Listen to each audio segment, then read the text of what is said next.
सांसों की माला पे सिमरूं मैं पी का नाम, अपने मन की मैं जानूं और पी के मन की राम। जय श्री कृष्ण मेरे प्यारे दोस्तों, आपका मेरे इस चैनल द कॉन्शियस कॉलिंग में स्वागत है। आज का जो टॉपिक है वो है प्रेम, लव, राधा कृष्ण और शिव शक्ति।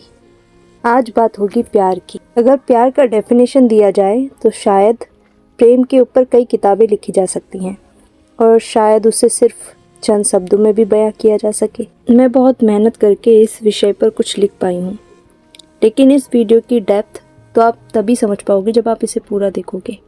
तो आपसे रिक्वेस्ट है, इसे पूरा ज़रूर देखिएगा। पहले हम इसे वैज्ञानिक रूप से समझने की कोशिश करते हैं। What is love according to science? विज्ञान के अनुसार प्यार में पड़ना एक रासायनिक प्रक्रिया है। आपने वो सुना ही होगा कि केमिकल लोचा, जिसमें ब्रेन में कई हार्मोन और न्यूरोट्रांसमीटर शामिल होते हैं जो कि खुशी, उत्साह और लगाव की फीलिंग्स को जनरेट करते हैं। यह केमिकल और इमोशंस का एक मिक्सचर है जिसकी वजह से हम किसी के प्रति अट्रैक्शन फील करते हैं। साइंस ने इसे 3 स्टेज में डिवाइड किया है। लस्ट, जो कि किसी के अंदर सेक्सुअल डिज़ायर्स को उत्पन्न करता है, जो कि टेस्टोस्टेरोन और एस्ट्रोजन जैसे हार्मोन्स के कारण होता है। अट्रैक्शन, डोपामाइन और सेरोटोनिन जैसे केमिकल्स ब्रेन में रिलीज होने से एक्साइटमेंट और किसी के प्रति अट्रैक्शन बढ़ता है, जिसे फिर प्यार का नाम दिया जाता है। अटैचमेंट, ये स्टेज ऑक्सीटोसिन और वेसोप्रेसिन जैसे केमिकल्स के कारण होता है, जो कि एक बॉन्ड, सिक्योरिटी, फीलिंग्स ऑफ काम जैसी भावनाओं को बढ़ावा देता है। अगर सिर्फ विज्ञान के अनुसार देखा जाए तो फिर आप इसे ब्रेन के थ्रू रिलीज किया गया एक केमिकल एक्शन ही कहोगे, जो कि शायद समय के साथ कम भी हो सकता है या फिर बढ़ भी सकता है या फिर ख़त्म भी हो सकता है। लस्ट क्या है? एक फिजिकल डिज़ायर जो कभी ख़त्म ही नहीं हो सकता। लस्ट ये वो आग है जिसे जितना हवा दोगे वो उतनी ही बढ़ेगी। तो ये प्यार कैसे हुआ? अट्रैक्शन, जो आज किसी पर है वो कल किसी और पर भी हो सकता है, तो ये भी प्यार नहीं। फिर बचा अटैचमेंट, जो अक्सर किसी के दुख का कारण बनती है उसके जाने या खो जाने के बाद। तो फिर उसे प्यार कैसे कहा जा सकता है? ये भी तो किसी को बांधने का काम करता है। जब हम किसी से अटैच्ड होते हैं तो कई बार हम उसे अपने अकॉर्डिंग कंट्रोल करना चाहते हैं। हम उसे हमेशा अपने पास रखना चाहते हैं। कई बार हम किसी के प्रति इतना ज़्यादा अटैच्ड हो जाते हैं कि उसका हमें छोड़कर जाना हमें पागल कर सकने की हालत में ले आता है। एक इंसान को जो सबसे प्रिय है वो है उसकी आज़ादी, और कई बार हमारा किसी के प्रति ज़्यादा अटैचमेंट हमें उसकी घुटन बना देता है। और हमारी इसी गलती के कारण अक्सर लोग ऐसे व्यक्ति के प्यार से डरने लगते हैं और अपने प्यार को टेक फॉर ग्रांटेड ले लेते हैं। और अगर कोई प्यार में किसी को धोखा दे दे तो कई बार लोग अपने उसी प्यार से रिवेंज तक लेने के लिए पीछे नहीं हटते। तू मेरी नहीं हो सकती तो मैं तुझे और किसी का भी नहीं होने दूंगा। कई बार ऐसे केसेस सुनने में आए हैं कि लोगों ने अपने ही प्यार की हत्या करवा दी क्योंकि उसने छोड़ दिया या फिर चीट कर दिया। तो ये कैसा प्यार कि लोग अपने ही प्यार को मार डालने तक का सोच लेते हैं। प्रेम में तो इंसान को ये सोचना चाहिए कि चल भाई, अगर तुझे मेरे साथ खुशी नहीं मिल रही तो जा वहाँ जहाँ तुझे खुशी मिल सके। अपने ही प्यार का कत्ल कर देना प्रेम नहीं, उसे जुनून कहते हैं। जुनून जो सिर्फ हासिल करना जानता है वो प्यार नहीं होता। ऐसे जुनूनी व्यवहार को तो सिर्फ वासना ना पूरी हो पाने का पागलपन कहा जा सकता है। इसलिए ऐसे लोग जान ले लेते हैं अपने प्यार की। चलो माना कि किसी ने तुमको चीट किया, लेकिन तुम तो लॉयल थे, तुमने तो वफा की थी पूरी सच्चाई के साथ। अगर कोई तुम्हारे सच्चे प्यार की कीमत नहीं समझ पाया, इसका मतलब ये तो नहीं कि तुम किसी की जान ले लो। किसी ने नहीं समझा तुम्हारे प्यार को तो वो उसकी कम अकल, वो उसकी बुरी किस्मत। छोड़ दो, जाने दो उसे। लेकिन दोस्तों, एक बात ये भी है कि लोग जिसे प्यार का नाम दे देते हैं वो प्यार भी तो नहीं है। आजकल के hookup culture, body count, fling, situationship, ghosting और ब्रेड क्रमिंग करने वाली जनरेशन को प्यार का पी भी नहीं पता है। कड़वा है, लेकिन आज की जनरेशन के लिए प्यार सिर्फ उनकी जिस्मानी भूख मिटाने का एक जरिया मात्र है। मेरी इस बात से बहुत से लोग ऑफेंड होंगे, पर जो सच है उसे झुटलाया भी तो नहीं जा सकता। सिर्फ वासना के अलावा आज कुछ भी नहीं रह गया है। कई लोग एक दूसरे के साथ अपनी वासना की भूख को मिटाकर एक दूसरे को छोड़ देते हैं। कई लड़के प्यार का झूठा दिलासा दिलाकर लड़कियों को फंसाते हैं और उसके साथ अपनी वासना पूरी करके छोड़ देते हैं। सब झूठ रह गया है अब। जिस प्यार की नींव ही वासनाओं पर टिकी हो, उस प्यार की इमारत कितने दिन तक गिराने से रोकी जा सकती है। कई बार लोग एक दूसरे से प्यार करते हैं और समाज, जात पात के नाम पर अपने उस प्यार की भेंट चढ़ा देते हैं। जात देखकर कोई किसी को अगर छोड़ देता है तो फिर प्यार करते ही क्यों हैं लोग? बात तो वही है ना कि प्यार अगर होता तो किसी भी हालत में नहीं छोड़े कोई किसी को। ये कास्ट को जो बीच में लाते हैं वो वैसे भी प्यार का मतलब नहीं जानते। भगवान ने सभी इंसान को एक समान बनाया है, पर हमने जात के नाम पर लोगों को छोटी और बड़ी जैसी कैटेगरी में बांट दिया है। कोई जात छोटी नहीं है, वो लोगों की सोच ही छोटी होती है जो अपने प्यार को कास्ट के नाम पर ठुकरा देते हैं। लोग लुक्स के बेसिस पर भी किसी का चुनाव करते हैं। लड़की अगर गोरी चिट्टी है, स्लिम बार्बी डॉल की तरह है, तो उन लड़कियों को ज़्यादा अटेंशन दी जाती है। लड़का अगर फिट है, फाइनेंशियली स्टेबल है, तो वो प्यार के काबिल है। मतलब आज प्यार लोग इस बेसिस पर कर रहे हैं कि कौन उनके सोचे हुए आइडियल पार्टनर लिस्ट से मैच कर रहा है, उनकी बनाई लिस्ट में कौन फिट हो रहा है, तो लोग इसे प्यार कहते हैं। सामने वाला उनकी नीड्स एंड वांट्स को पूरा कर सके, उन्हें एक लग्जरी लाइफ दे सके, तो वो प्यार के काबिल है। इतनी छोटी सोच पर लोग प्यार को परिभाषित करने लगे हैं। सब बकवास है आज के दौर में। प्रेम के बारे में कई फिलोसोफर ने भी बात की है। ओशो को कौन नहीं जानता। उन्होंने कहा था कि तुम जिसे प्रेम करते हो, अगर उसको पूजने का भाव मन में ना उठता हो तो समझ लेना कि तुम्हारा प्रेम प्रेम नहीं, सिर्फ आकर्षण है।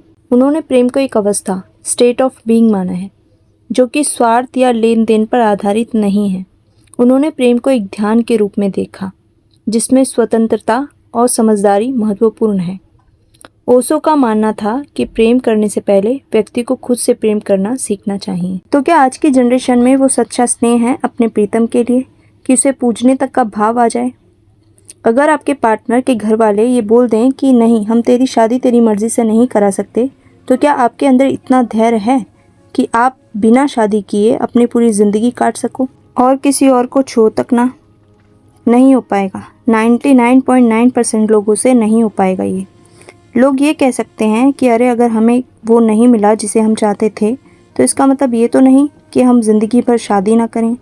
अगर भगवान ने ही उसके साथ मिलना ना लिखा तो हम क्या कर सकते हैं? कुछ किस्मत, कुछ बेवफाई, कुछ परिवार का दबाव, धर्म, जात पात के कारण लोग मंजूर कर लेते हैं, झुक जाते हैं इन सभी हालातों के आगे और कर लेते हैं शादी किसी और से।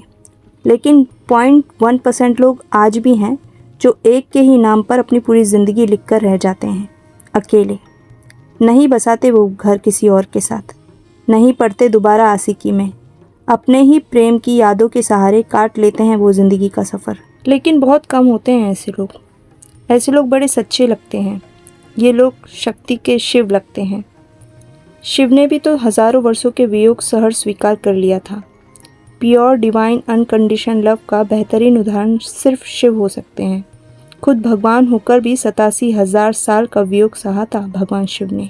हम तुम तो शायद कुछ सालों में ही हार मान जाएंगे। लोग बोल सकते हैं कि वो तो भगवान है, कुछ भी कर सकते हैं, तो फिर क्यों भगवान होकर भी 87,000 वर्षों का वियोग सहा उन्होंने? क्या उनके बस की बात नहीं थी कि इन 87,000 वर्षों को कुछ क्षणों में परिवर्तित कर सकें? क्या वो ऐसा नहीं कर सकते थे कि कोई वियोग ही ना सहना पड़े? भगवान थे ना, सब कुछ पॉसिबल था उनके लिए। फिर भी स्वयं प्रभु ने नियति को अपनाया। भगवान शिव ने भी किसी मनुष्य की तरह ही दुखों का अनुभव किया। जब उनकी पत्नी देवी सती ने हवन कुंड में कूदकर आत्मदाह किया था, तो भगवान शिव सती के वियोग में तीनों लोक में भटक रहे थे। देवी सती के प्रेम को पाकर भी उन्हें खोने की असहनीय पीड़ा स्वयं भगवान ने सही। जिन लोगों ने किसी से सेल्फलेस और अनकंडीशनल लव किया होगा, वो उस पीड़ा का एहसास कर सकते हैं। प्रभु की उस पीड़ा को सिर्फ शब्दों में बयां कर पाऊँ, मेरी उतनी औकात नहीं। जब हमें चोट लगती है तो घाव भरने में 1 से 2 दिन का समय लगता है, या फिर 1 से 2 हफ्तों का समय लगता है, और फिर घाव की पीड़ा वक्त के साथ भर जाती है। पर सोचो, शिव ने सती को खो देने की पीड़ा को 87,000 वर्षों तक सहा था। और जब सती ने देवी पार्वती के रूप में जन्म लिया, तब भी माता पार्वती ने करीब 14,000 साल तक तपस्या करी थी। ऐसा करना किसी मनुष्य के लिए संभव नहीं। वो माँ है, संसार की माँ। उसने भी देवी होकर, जगत जननी होकर अपने प्रेम के लिए हजारों वर्षों की तपस्या की। लोग अपने प्रेम की दुहाई देते हैं, उस प्यार की जिसमें सबसे ज़्यादा उनका इंटेंशन फिजिकल होने का ही रहता है। क्या आप रह सकते हो अपने प्यार को पाए बिना? क्या आपके अंदर है इतनी सच्चाई कि आप बेशक इस फिजिकल वर्ल्ड में अपने प्यार को पा ना सको, लेकिन दूर रहकर भी आपका प्यार कभी कम ना हो? शारीरिक इच्छाओं से परे क्या आप किसी को प्यार कर सकते हो? क्या हजारों वर्षों के वियोग में जल सकते हो? जन्मों जन्मों का इंतजार करने का धैर्य है क्या किसी में? नहीं। तो आप उसे प्रेम का नाम मत देना जिसे आप प्रेम समझ रहे हो। आवारगी से लेकर बैरागी तक की यात्रा है ये। सच्चा प्रेम शाश्वत होता है, कभी खत्म नहीं होता। लेकिन आज आप कई लोगों को देख सकते हो जो अपने प्रेमी प्रेमिका से शादी करते ही बदल जाते हैं। उनका प्रेम बढ़ने की जगह घटने लगता है। वो जो अपने सो कॉल्ड प्यार को पाने के लिए पूरी दुनिया से लड़े थे, अपने परिवार के खिलाफ गए थे, शादी के कुछ दिनों के बाद ही उनका प्यार का बुखार उतर जाता है। उनकी रुचि ही खत्म हो जाती है अपने पार्टनर को लेकर। बात वही है ना, जिनका प्यार ही लस्ट से भरा हुआ हो, वो एक दूसरे को पाने के बाद ही खत्म हो जाता है, क्योंकि शरीर से परे आत्मिक रूप से प्यार था ही नहीं। जब प्यार सोल लेवल का होता है तो प्यार कभी खत्म नहीं होता, और आत्मिक रूप से किया हुआ प्रेम ही शाश्वत है। जब एक सोल अपने ही अदर पार्ट ऑफ सोल के प्रेम में पड़ती है, सिर्फ वो ही एकमात्र सच्चा प्रेम है इस धरती पर। ऐसी सोल्स को ट्विन फ्लेम कहा जाता है। शिव शक्ति ट्विन फ्लेम ही है। प्रेम को समझना है तो शिव को समझो, शक्ति को जागृत करो। अगर आप इसे आध्यात्मिक दृष्टि से देखोगे तो हमारे भीतर की कॉन्शियसनेस, शिव और एनर्जी, शक्ति को संतुलित करना ही स्पिरिचुअल जर्नी का एक मेन पर्पस है। प्रेम अपने भीतर के दिव्य प्रकाश को पहचानना है। दोस्तों, मैंने एक सेल्फ रियलाइजेशन के ऊपर एक वीडियो बनाया था। उसमें एक सबसे महत्वपूर्ण बात जो मैंने नहीं की थी वो ये थी कि शिव शक्ति का मिलन ये तुम्हारे अंदर की कहानी है। जहाँ चेतना, कॉन्शियसनेस और ऊर्जा, एनर्जी का मिलन होता है, वहीं आत्मबोध होता है। कुंडलिनी शक्ति को भी शक्ति का रूप माना जाता है, जो कि मूलाधार चक्र से उठकर सहस्त्रार चक्र में शिव से मिलती हैं। प्रेम का नाम शिव शक्ति ही है। भ्रम में है दुनिया के लोग कि वो किसी से प्यार करते हैं, सिर्फ अटैचमेंट के अलावा वो और कुछ नहीं जिसे वो प्रेम कहते हैं। जब कोई अपने अंदर के शिव को जानने लगता है और अपनी शक्ति को जागृत करने लगता है, वही एकमात्र प्रेम है, बाकी सब झूठ है। मेरे कृष्ण और राधा ने विवाह नहीं किया, और कुछ मान्यता ऐसी भी हैं कि उनका विवाह हुआ था। लेकिन एक कथा ऐसी भी सुनने में आती है कि जब कृष्ण वृंदावन छोड़कर जा रहे थे और राधा कृष्ण से मिलने आई, तो राधा ने कृष्ण से कहा, मेरे कान्हा, तुम मुझसे इतना प्रेम करते हो और मुझे छोड़कर जा रहे हो, मुझसे पृथक हो रहे हो। तुमसे वियोग की पीड़ा मैं कैसे सहूँगी। हे कान्हा, मैं तुमसे अपार प्रेम करती हूँ और तुम भी तो मुझसे प्रेम करते हो, तो फिर तुम मुझसे विवाह क्यों नहीं कर लेते। तो अपनी प्रेयसी की बातें सुनकर कान्हा राधा से पीट करके खड़े हो गए और कहने लगे कि प्रियतमा, मैं तुमसे विवाह कैसे कर सकता हूँ। इस पर राधा पीड़ा भरे शब्दों में बोली, कान्हा, मुझसे प्रेम करते हो तो विवाह क्यों नहीं कर सकते। फिर कृष्ण बोले, राधे, विवाह करने के लिए तो दो व्यक्तियों की जरूरत होती है, पर हम दो कहाँ हैं। इतना कहकर जब कृष्ण ने राधा की तरफ मुड़कर देखा तो कृष्ण कृष्ण न थे, वो राधा बन चुके थे, और अपना ही रूप कृष्ण में देखकर राधा स्तब्ध रह गईं। कृष्ण बोले, राधा, तुम और मैं अलग थोड़ी हैं, हम तो एक ही आत्मा है, और विवाह के लिए तो दो लोग चाहिए होते हैं। प्रेम का दूसरा नाम राधा कृष्ण ही है, और उनके इसी अनंत और पवित्र प्रेम के कारण आज कृष्ण की हजारों पत्नी होने के बावजूद उनका नाम राधा के साथ लिया जाता है।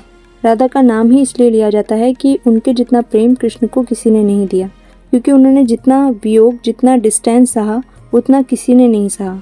और उसके बावजूद भी राधा ने कभी भी ये नहीं कहा कि कान्हा जो उनके साथ ना रह पाए उसका कारण कोई और है। उन्होंने किसी को भी दोष नहीं दिया। उन्होंने कान्हा की सिचुएशन को समझा कि वो क्यों इस धरती पर अवतरित हुए हैं, किन महान कामों के लिए प्रभु ने अवतार लिया है। मेरा प्यार अपनी जगह और कृष्ण की जिम्मेदारियां उनकी जगह।